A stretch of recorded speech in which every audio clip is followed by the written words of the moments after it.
Hər kəsə salam. Bugünkü dərsimiz coğrafiyanın sahələri, vəzifələri və tədqiqat metodları olacaq. Bu ikinci dərsdir. Bundan əvvəl coğrafiyanın tarixin, Azərbaycanda coğrafiya elminin inkişafın videosunu atmışdım. Bu isə ikinci dərsimizdir. Coğrafiyanın sahələri, vəzifələri və tədqiqat metodları. Coğrafiyanın bilirik ki, coğrafiya yer kürəsinin təbiətini və orada yaşayan əhalinin təsərrüfat fəaliyyətini öyrənir. Biz buna görə coğrafiyanın iki əsas sahəsi olduğunu deyirik. Yəni, iki dənə sahəsi var coğrafiyanın. Birinci sahəsi fiziki coğrafiyadır. İkinci sahəsi isə iqtisadi coğrafiyadır. Fiziki coğrafiya bilirik, yer kürəsinin təbiətini, orada baş verən təbii prosesləri öyrənir. Fiziki coğrafiya landşafşünaslıqdır, iqlimşünaslıqdır, torpaq coğrafiyasıdır, biocoğrafiyadır, okeanologiyadır, landşafşünaslıqdır. Bunlar fiziki coğrafiyanın sahələridir. Yer kürəsinin dağlarını, düzənliklərini, iqlimi, torpağı, canlıları hamısını fiziki coğrafiya öyrənir. İqtisadi coğrafiya isə əhali ilə bağlı, əhalinin təsərrüfat fəaliyyətini öyrənir. Elm sahəsidir. İqtisadi coğrafiyanı demişdik ki, birinci dərsimizdə elmə gətirib Lomonosov, yəni iqtisadi coğrafiya terminini işlətmişdi 1760-cı ildə. Və iqtisadi coğrafiyanı Avropa və Amerika qitəsində qeyd eləmişdik ki, insan coğrafiyası termini ilə istifadə edilir. Yəni, Avropa və Latin Amerikasında, ümumiyyətlə Amerika qitəsində insan coğrafiyası da deyilir iqtisadi coğrafiyaya. Coğrafiyanın iki sahəsi var dedik, fiziki sahə və iqtisadi sahə. Həm fizikinin, həm iqtisadın, həm köhnə, həm də yeni sahələri var. Köhnə sahəyə ənənəvi sahələr deyirik, yeni sahə isə yeni sahələrdir.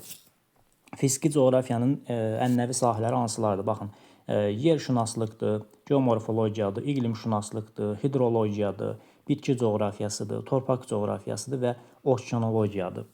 Fiziki coğrafiyanın yeni sahələri hansılardır? 4 dənə yeni sahəsi var. Landşafşünaslıq və ya landşaft planlaşdırmasıdır, riyazi coğrafiyadır, CIS-dir, yəni coğrafi informasiya sistemləri və ekoloji coğrafiya, yəni təbiəti mühafizə. İqtisadi coğrafiyanın da iki dənə sahəsi var, yəni ənənəvi sahələr var və müasir sahələr var. Köhnə sahələrinə sənaye coğrafiyasıdır, kənd təsərrüfatı coğrafiyasıdır, nəqliyyatın coğrafiyasıdır, sosial coğrafiyasıdır və əhali coğrafiyası ənənəvi sahələridir. Müasir sahələrinə isə şəhər və ərazi planlaşdırmaları, tibbi coğrafiyadır, coğrafi informasiya sistemləri, baxın, CIS-dir, eyni ilə burada da CIS var idi. Daha sonra rekreasiya coğrafiyasıdır və siyasi coğrafiyadır. Bunları yadda saxlamaq lazımdır, testlərdə düşə bilər. Məsələn, ən çox qarışdırılan məqamlar iqtisadi coğrafiyandadır, ənənəvi və müasir sahələrindədir. Baxın, S-lə başlayan 3 dənə sahə var iqtisadi coğrafiyada. Sənaye coğrafiyasıdır, sosial coğrafiyasıdır və siyasi coğrafiyasıdır. Bunların biri cəmi müasirdir, bu da siyasətlə bağlı. Yəni, bilirik ki, siyasət müasir dövrdə baş verir. Bu siyasi yeni sahəsi, müasir sahəsidir. Ənənəviyyə isə sənaye və sosial coğrafiyasıdır. Belə yadda saxlamaq olar. Bundan başqa tibbi coğrafiya, iqtisadi coğrafiyanın yeni sahəsidir, yəni müasir sahəsidir. Tibbi coğrafiyanı necə yadda saxlamaq olar? İnsanlara xidmət göstərir, insanların sağlamlığını qorumaq üçün fəaliyyət göstərir. İnsan da iqtisadidə olduğuna görə, iqtisadi coğrafiyada olduğuna görə avtomatik iqtisadi coğrafiyanın yeni sahəsi kimi qəbul edə bilirik.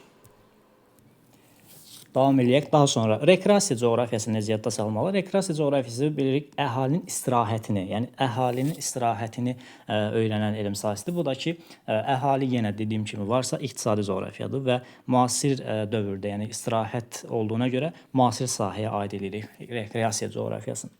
Nəqliyyatdır, köhnə sənaye sahəsidir, yəni bilirik. Əhali coğrafiyası, əhali də köhnə sənaye sahəsidir. Kənd təsərrüfatı da məlumdur. Fiziki coğrafiyada da yəni, landşafşünaslıq məlumdur, yeni sahədir. Riyazi coğrafiya fizikinin yeni sahəsidir. CIS və təbiəti mühafizə.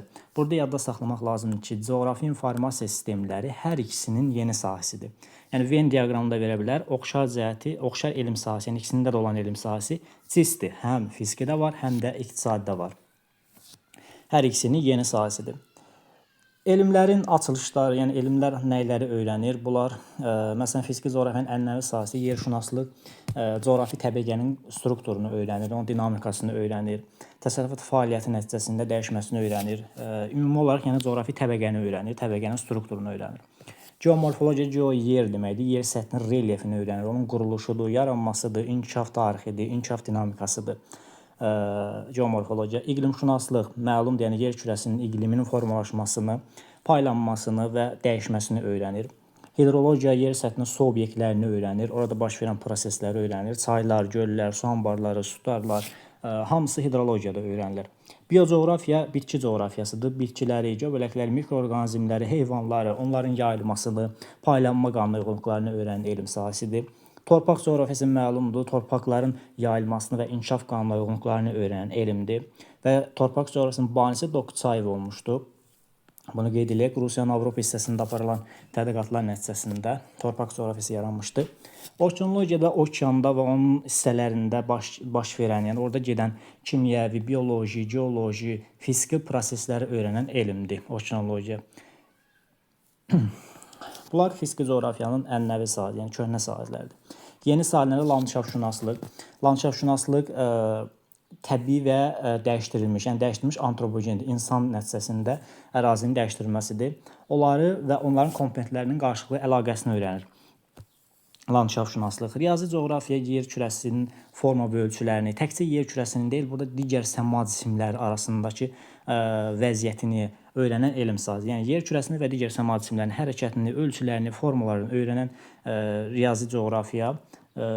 Bu zaman coğrafi məlumatların toplanması və təhlil edilməsi kompüter və texniki vasitələrdə geniş tətbiq olunur. Fizikinin yeni sahələrindən biri CIS-dir, coğrafi informasiya sistemi. Bu demişkən də iqtisadın yeni sahəsidir. Burada CIS nədir? CIS kompüter və texniki vasitələrlə əldə edilmiş məlumatların xəritəyə köçürülməsi ilə məşğul elmdir. Operativ coğrafi informasiya sistemləri istənilən məkanla bağlı məlumatlar toplanılır, işlənilib, saxlanılır, hazırlanır və kartoqrafik, yəni xəritə təqdimatı formasında təmin edir.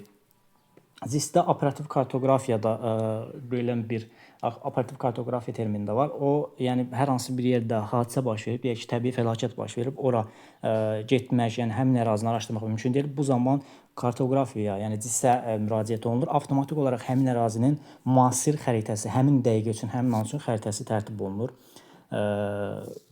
kompüterə köçürülür. Fizikinin yeni sahələrindən biri ekoloji coğrafiyadır. Ekoloji coğrafiya təbii tarazlığın qorunması üçün olan elmdir. Yəni təbii tarazlığın qorunması üçün ayrı-ayrı komponentlər arasında qarşılıqlı əlaqəni öyrənir. Ətraf mühit mühafizəsidir, mühafizə üçün görülən tədbirlərdir, ekologiyanın təmiz saxlanmasıdır. Bunlar ekoloji coğrafiya nəticəsində öyrənilir. İqtisadi coğrafiyanın ənənəvi sahələri sənaye coğrafiyasıdır. Bu, müxtəlif ölkələrdə, rayonlarda sənayinin inkişafıdır. Yerləşmə qanuna uyğunluqlarını öyrənən elmdir sənaye coğrafiyası. Kənd təsərrüfatının məlumu, kənd təsərrüfatının ərazidə yerləşməsi, əkinçiliyi, heyvandarlığı, onun inkişaf amillərini, inkişaf qanuna uyğunluqlarını öyrənir kənd təsərrüfatı coğrafiyası. Nəqliyyatın coğrafiyası, nəqliyyatın coğrafi problemlərini, onun ərazi üzrə təşkilini, yerləşməsini həyata keçirən qanunauyğunluqlarını öyrənir. Baxın, burada nəqliyyatın coğrafiyasında bəli, yerləşməsi, yəni nəqliyyatla bağlıdır. Nəqliyyatın coğrafi problemlərini, ərazi üzrə təşkilini öyrənən elm sahəsidir. Sosial coğrafiya, sosial əhaliyə göstərilən sosial, mədəni və məişət xidmətlərinin təşkili və bu xidmətləri həyata keçirən müəssisələrin yerləşməsini öyrənir. Yəni, sosial əhaliyə xidmət edən sahələrdir. Əhaliyə sosial, mədəni olsun, məişət xidmətinin təşkilidir. Bunlar hamısı sosial coğrafiya nəticəsində öyrənilir. Əhali coğrafiyası, əhalinin tərkibini, yerləşməsi, məskunlaşmasını və yaşayış məntəqələrinin öyrənən elm sahəsidir. Əhali coğrafiyasında xüsusi olaraq bu yaşayış məntəqələrini, bu sözü diqqətlə yada saxlamaq lazımdır. Yəni, yaşayış məntəqələrinin öyrənilməsi sözü əhali coğrafiyasındadır. İqtisadi coğrafiyanın yeni sahələri isə ərazi planlaşdırması, şəhər planlaşdırması, tibbi, rekreasiya və siyasi coğrafiyadır. Ərazi planlaşdırması, ərazinin inkişaf planlaşdırması, funksional zonaların müəyyənləşdirilməsi, dövlət və bələdiyyə ehtiyacları ilə kapital tikinti obyektlərinin xüsusi şərtlərlə layihələndirilməsidir. Ərazi coğrafiyası, ərazi planlaşdırılması. Şəhər planlaşdırması, şəhərlərin planlaşdırılması tikintisidir. Yaşayış və təsərrüfat ərazilərinin səmərəli yerləşdirilməsidir. Şəhər planlaşdırılmasına daxildir. Tibbi coğrafiya, məlumdur, bayaq dediyim kimi, insan sağlamlığının təsirinə, xəstəliklərin coğrafi yayılma qanunauyğunluqlarını öyrənən elm sahəsidir. Tibbi coğrafiya. Rekreasiya coğrafiyası əhalinin istirahətini, yəni istirahət və turizm ehtiyatlarının olan yerləşməsini, istifadəsini tədqiq edir. Rekreasiya əhalinin istirahətinin təmin edilməsi rekreasiya coğrafiya elmi sahəsində öyrənilir. Siyasi coğrafiya isə siyasi xəritənin formalaşması, orada baş verən dəyişiklikləri öyrənir siyasi coğrafiya. Bu da iqtisadi coğrafiyanın yeni sahələri. Yəni bunların üstündə çox qalmadım. Burada dediyim kimi əhali coğrafiyasında yaşayış məntəqələri sözü əhali coğrafiyasındadır. Digərlərini rahatlıqla tapmaq olar. Yəni fiskini, yeni və ya ənənəvi sahələri. Daha sonra coğrafiya elminin vəzifələridir. Coğrafiya elmi proqnoz verir, idarə edir, izah edir, təsvir edir və yeni obyektlər layihələşdirir müasir dövrdə. Bu coğrafiya elminin vəzifələridir. Yeni obyektlər layihələşdirir, təsvir edir, izah edir, idarə edir, proqnoz verir. Kartoqrafik tədqiqat metodları. Biz digər elmlər kimi coğrafiyada elmi tədqiqatlar nəticəsində inkişaf etmişdir. Yəni coğrafiyanın inkişaf etməsi müxtəlif metodların köməyi ilə aparılır.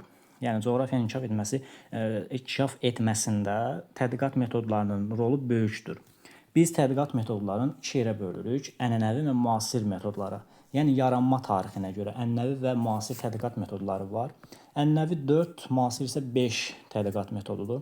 Ənənəvilər kartoqrafik tədqiqat metodudur, tarixi tədqiqat metodudur, müqayisə və çöl tədqiqatları və ya çöl tədqiqatlarını ekspedisiya da deyirlər.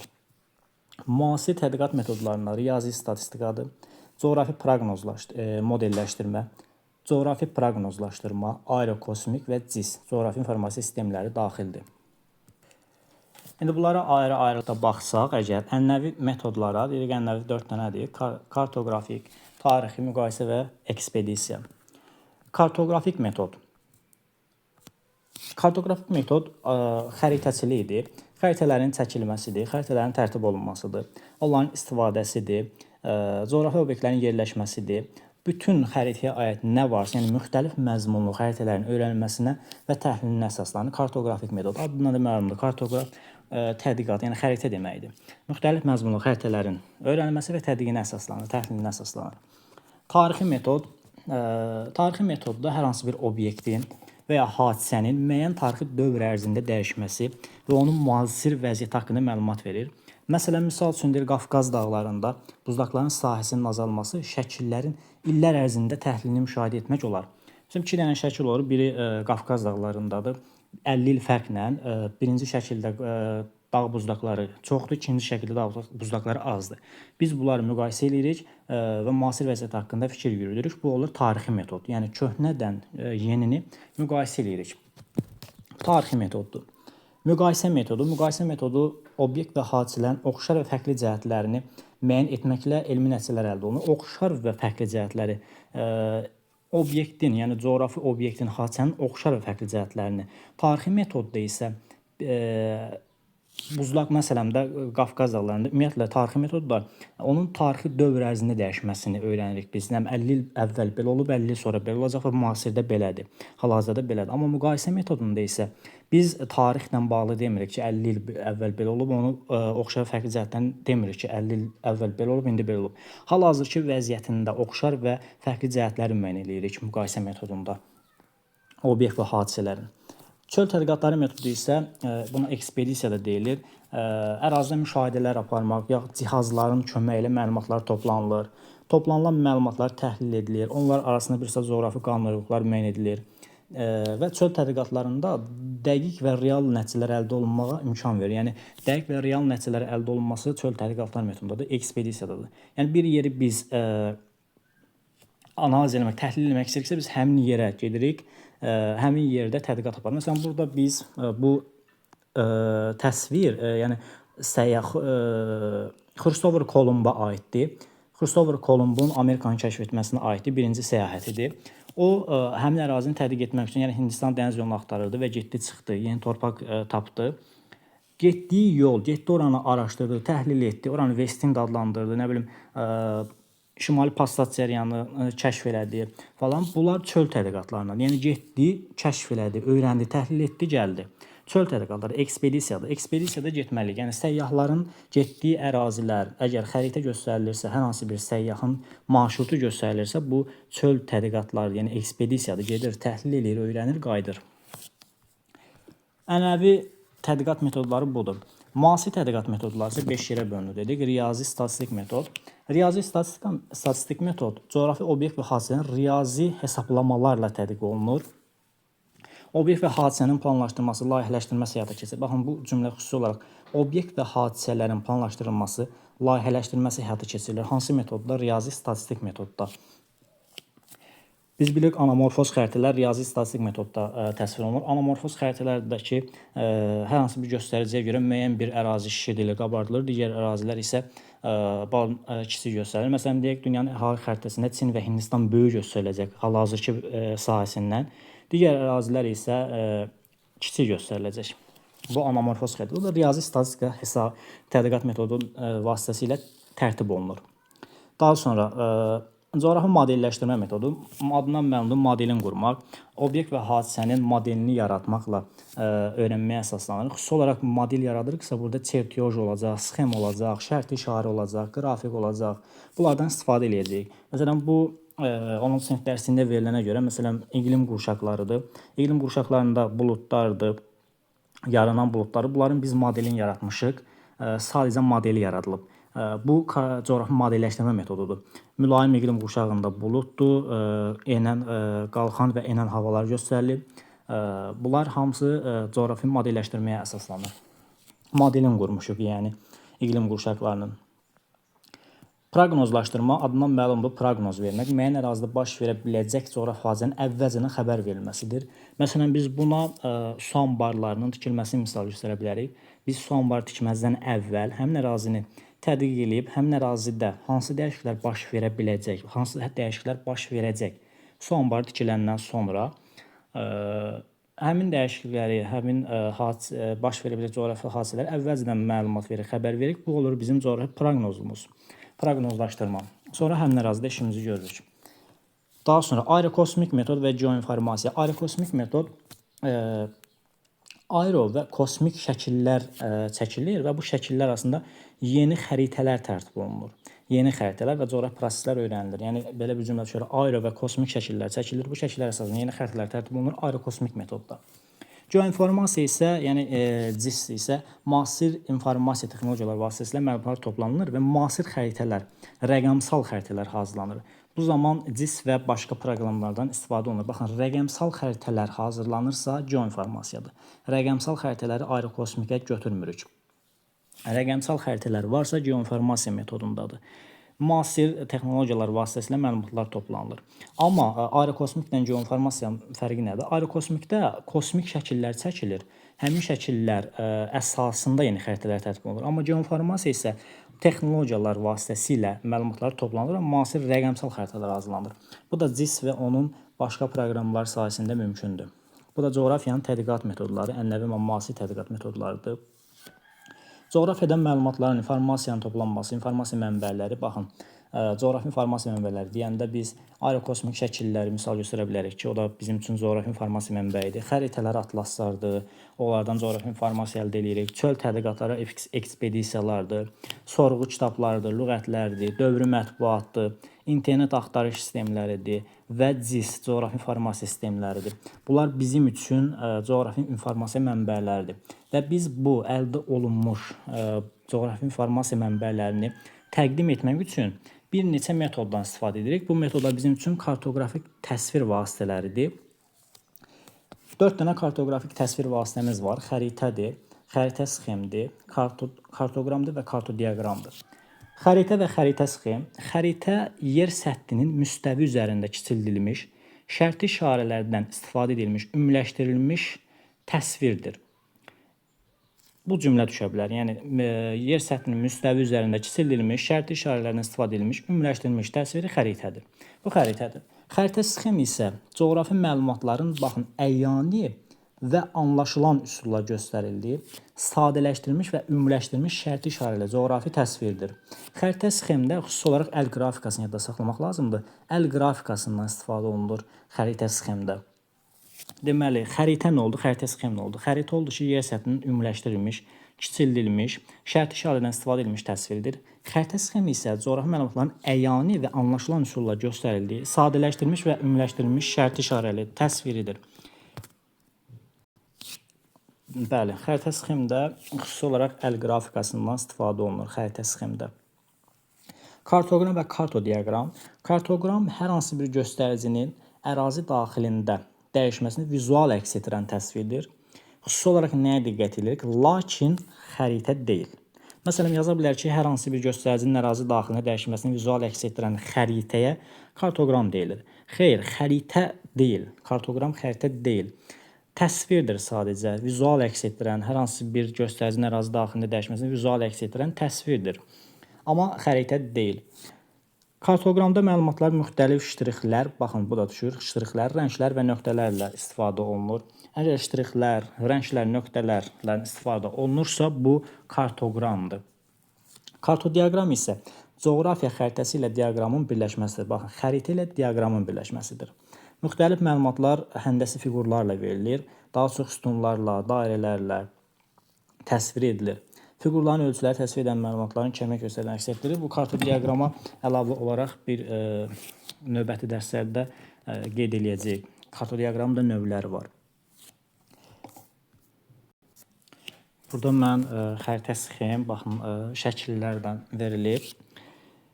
Xəritə sxem dedik ki, əyani və anlaşılan üsulla göstərildi, sadələşdirilmiş, ümumiləşdirilmiş şərt işarə coğrafi təsvirdir. Baxın, əl qrafikasından, qrafik üsulundan istifadə olunur. Bu gördüyünüz şəkil xəritə sxemə aiddir. Qız Qalasının, İçəri şəhərin falan, məscid falan göstərilib. Bu şəkil xəritə sxemə aiddir. Digərlərini göstərsək, deməli, baxın, bu xəritə isə kartoqramda dedik ki, hər coğrafi xəritədə hər hansı bir göstəricinin ərazi daxilində dəyişməsini vizual əks etdirən təsvirdir. Dedik ki, ştrixlərdən, rənglərdən, nöqtələrdən istifadə olunur. Baxın, belə bir xəritə görürsəz, bu kartoqramdır. Gördüyünüz kimi xəritə deyil. Xəritəlik bir şey yoxdur burada. Sadəcə təsvirdir. Məsələn, nöqtələr qoyur, nöqtələr 40-50 hektar falan sahədir. Paralel meridian kimi çəkilənlər bunlar 20-30-u göstərir və yaxud da ki, dalğa çəkilənlər 30-40-ı göstərir. Bu kartoqramdır. Dənli bitkilərin məhsuldarlığını göstərir. Ən məhsuldar nöqtələr olan yerdədir. Baxın, bu hissələrdə bunu göstərir. Kartodiaqram isə baxın, elə adından məlumdur, Quba Xaçmaz İqtisadi Coğrafi rayonunda göstərilib. Yüngül sənaye, qida sənayesi və maşın qayırmanı sənayesinin. Biz baxsaq görək ki, Xaçmazda ən çox sarıdır, sarıda bir dənə göstərir, qida sənayesi. Deməli, Xaçmaz rayonunda qida sənayesi üstündür. Qusar rayonuna baxsaq, ümumiyyətlə, yəni 3-cü rəng yoxdur. 3-cü rəngdə maşın qayırma, deməli, bu Qusarda maşın qayırma sənayesi yoxdur. Qusarda olan yüngül və qida sənayesi, yeyinti sənayesidir. Kartoqram və kartodiaqram bunlardır. Biz bundan əlavə, yəni bu kartodiaqramı da dedik sizə, kartodiaqram dərs haqqında digər dərslərimizdə də məlumat veriləcək. Digər olaraq, əlavə olaraq biz qədim Yunan filosofu Platondur. Platon çoxüzlü həndəsi fiqurları kainat, yer və təbiətlə əlaqələndirirdi. Baxın, məsələn, od deyəndə tetraeddir. Bu nədən? D-dan yadda saxlayabiliriz. Od tetraeddir. Kub torpaqdır. Dodokeadır kainatdır. Baxın, K-dan yadda saxlaya bilərsiniz. Burada K. Dodokeadır kainat. Ekoseadır su. S-dan yadda saxlaya bilərsiniz. Su. Ekoseadır sudur. Okteadır da havadır. Oksigen kimi yadda saxlaya bilərsiniz. Oksigen, hava. Bu Platonun həndəsi fiqurları idi ki, kainat, yer və təbiətlə əlaqələndirirdi.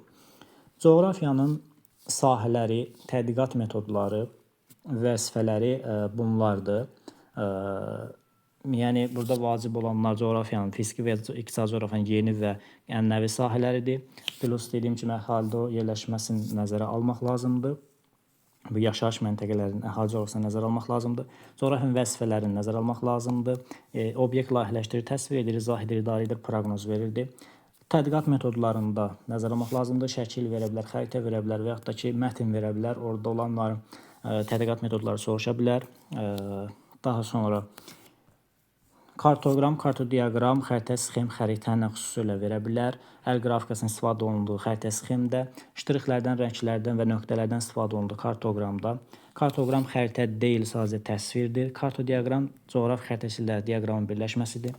Pluton həndəs fiqurları adlandırmışdı, kainat və yerlə, təbiətlə əlaqələndirirdi. Bu qədər.